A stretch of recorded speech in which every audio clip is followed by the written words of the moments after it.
Okay, I am here. I have my fancy microphone.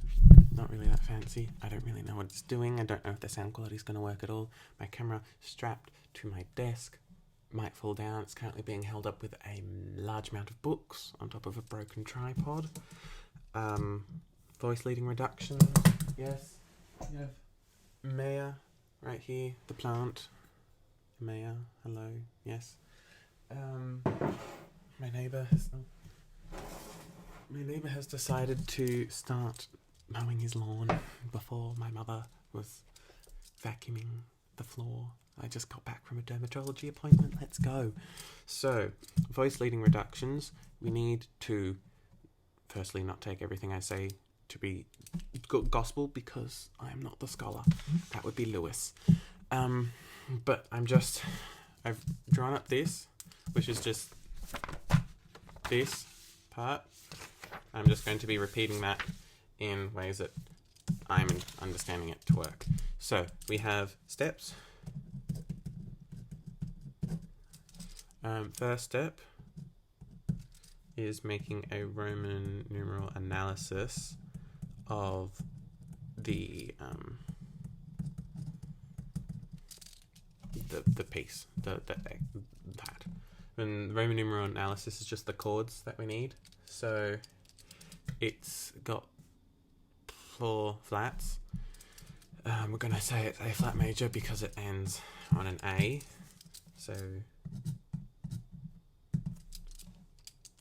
and now the first one, which is A, so that's 1. Oh, that's a bad one. I don't like that one.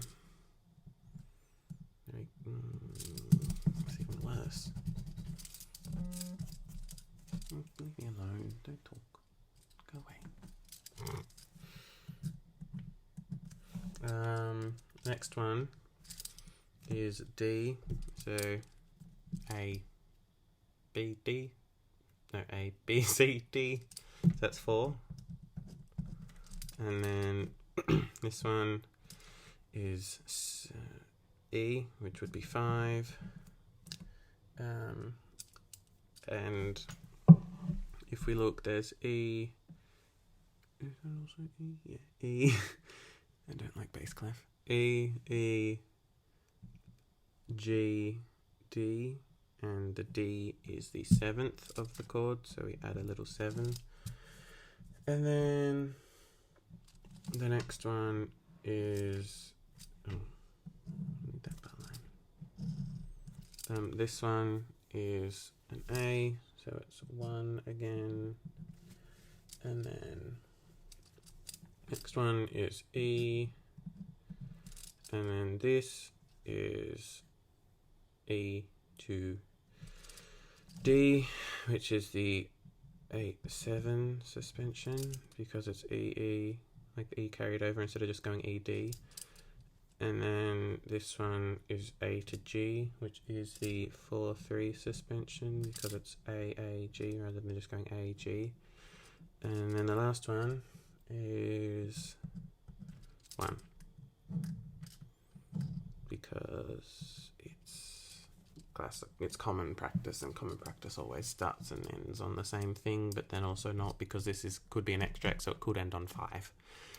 One needs to keep that memorized. Yep, that. And now we have to then bracket these because they are the embellishing chords, because they aren't part of the cadence. The cadence is this 1, which can be considered as just 1 chord filled in with these, and then the 5/1, which would be an authentic cadence. And then if we look here, it's a 1 chord, the A's on the top, which means that it's a perfect authentic cadence.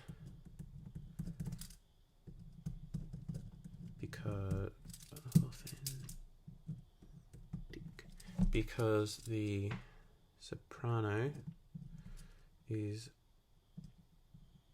1. If it was an imperfect authentic, it would have anything other than 1 on the top. Yes. There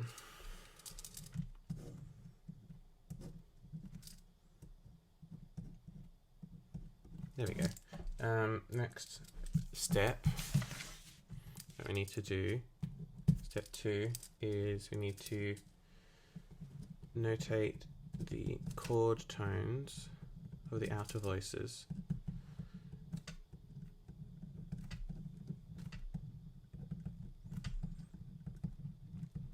So this just means we need to find which ones are part of the chord in here, the bass, and then the soprano, because those are the outer voices. And first, oops, should have done this. We need to identify all of the non-chord tones, or all of the embellishing tones. So that one is not in the chord of A flat major because it's a B flat. And then it is a passing note. And here, that's a suspension. That's a suspension. Yes, that is all. This one as well. That is a D. Yeah, that's also not in the chord. So then we just say, well, it's a chord of 1. So we just need to do it once. It doesn't really matter what octave, apparently, apart from if we want to make it look continuous. And this one is like G, E, back to 1, E, 1, A flat, or A, E flat there. And now that's the bass line. We don't need to include all of these because it's just the chord. All we want is the bass line of the chords. Yeah. And now this one, we need to identify which ones are part of the chord in the soprano part, which is the E, the A, and the C, or E flat, A flat, C, and then the D flat, D flat again, and then C here, B flat, and then A. And I just got that. I'm ignoring the alto and the tenor voices because they're not really overly necessary. Like they are, but they're not. The melody's in the soprano. If the melody's in another line, then fine, just write down where the melody is.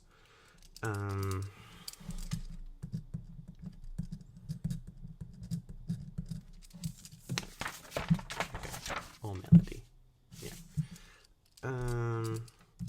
And we don't bother with the, so like it's just the stick. It's like the stick and slow analysis, but also not. It's just the notes that are important, not the rhythm. That's why we don't care about the length or duration. It's just a circle to indicate where the pitch is.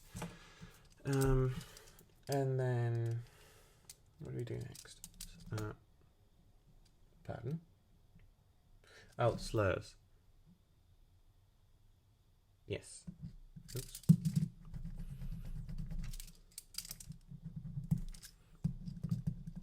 So we use slurs to, oh, couldn't do that. Slurs. We use slurs to indicate when, like how they're related. So this slur indicates like that it's a chord, that's the chord. It's, yeah, an arpeggio. So it's an essential chord. Yes, and then we do another one here to indicate that kind of skip these chords. This and this is the same, and it's just filled in here. And then we do the same with here to indicate the same thing. So if we get a different colored pen, we can say, because of the arpeggio, and then prolongation is what he said, and then prolongation again. Yeah, and then he also added this one, and he said adjacent common tones. So only if they're tones that are the exact same note that are right next to each other. Don't say this one and this one are adjacent common tones, because they're not adjacent. I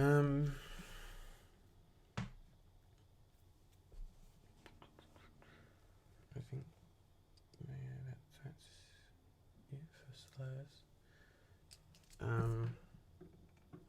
And then number 4. Oh, we've got 2 minutes of recording time. Number 4 is the beams. So we add beams to the notes that are essential. So we don't put it with the embellishing chords. We just leave them. So here is one, here is one, and he said that we don't do it on all of, oops, that needs to go up. Soprano stems go up, bass stems go down, like in 4-part. So they go up. We don't have one here because it's kind of framing this one, saying this is the chord, and that's just within the chord. Yeah. This one, essential because it's part of the cadence, as is that. That's a 3, that's a 2, that's a 1. He said something about Schenken salivating from whatever this is. Okay. And then that one is 1, doop. Doop. I didn't really leave enough space there. And now we add in a bar to connect them all if they're important. Oops, not that one. Don't have a bar there.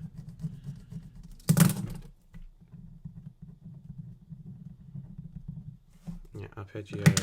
We add in it to say that it's all kind of related.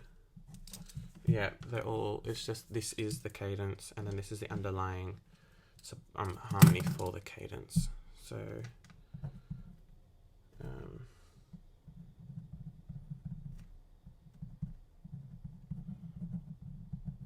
0 minutes.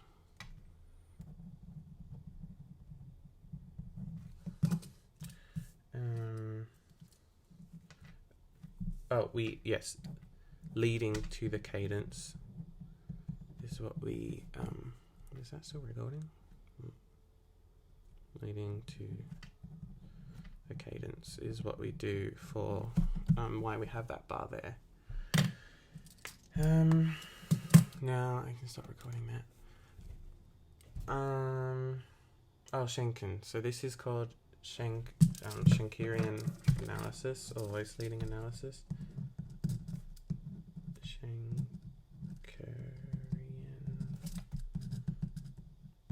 Or voice leading analysis. The thing about Schenker being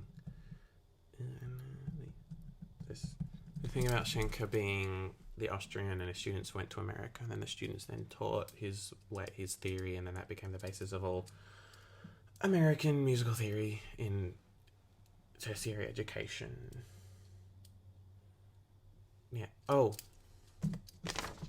Wait. Oh God! Don't break my mic. Here. So the stemming.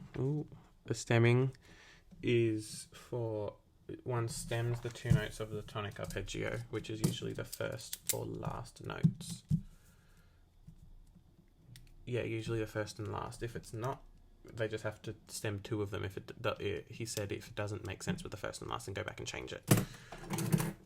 But that's not usually important right now. So I'm going to scan this and put it somewhere. I don't know. Yeah. Okay.